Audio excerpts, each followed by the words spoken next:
The past few days have been a beautiful reminder. Hinuhubog tayo ni Jesus. So, hinuhubog. He is forming the disciples. And the same, He is forming us.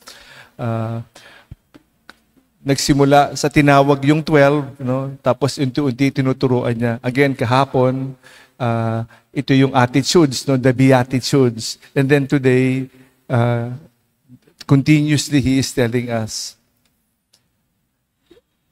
Alam natin yung kasabihan, love rules ang nangingibabaw pagmamahal.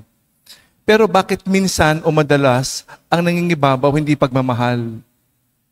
Kaminsan, I will exaggerate, hate rules, pain rules, unforgiveness rules. Nung isang araw, kwento natin, di ba? We withhold giving our love through words or actions. Ayoko sabihin niya pagmamahal, kasi ang daming dahilan. Pero baka nga nangingibabaw yung galit.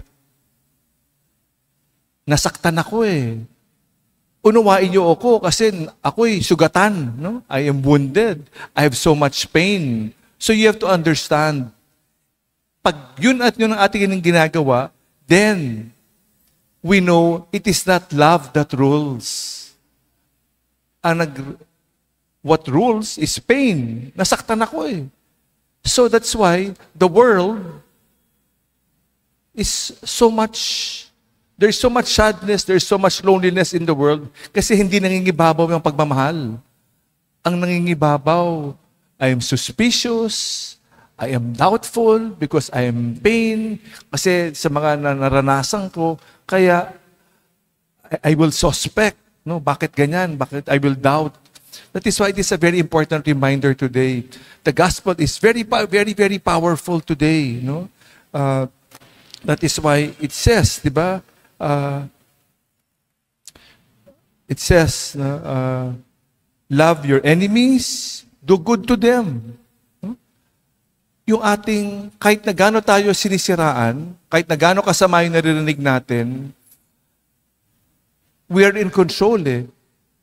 Our dignity, ang pagkatao natin, hindi na mababawasan kahit ano sabihin nila eh. Ang binigay sa atin ng Diyos, hindi mababawasan, not unless we allow it to penetrate us. Hindi naman eh. Pag minura mo ako, tinawag mo ako, di ba? Tinawag mo ako ng masama, di ba?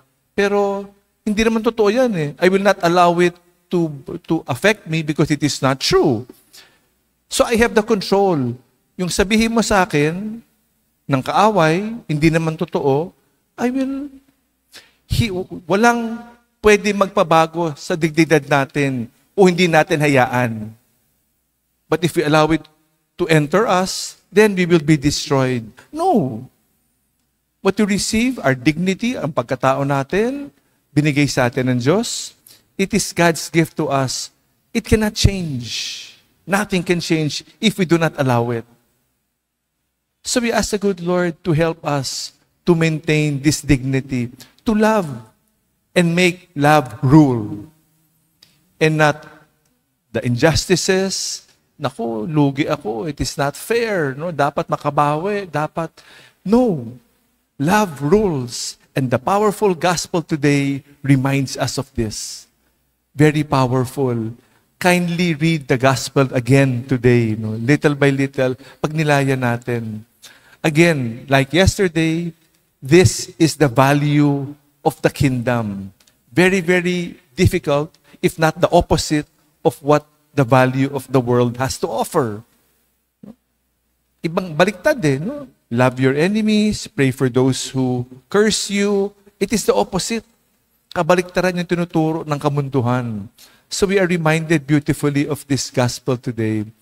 We ask the good Lord to help us as we try our very best to follow the value system given to us by God, as what is again reinforced by the gospel for today.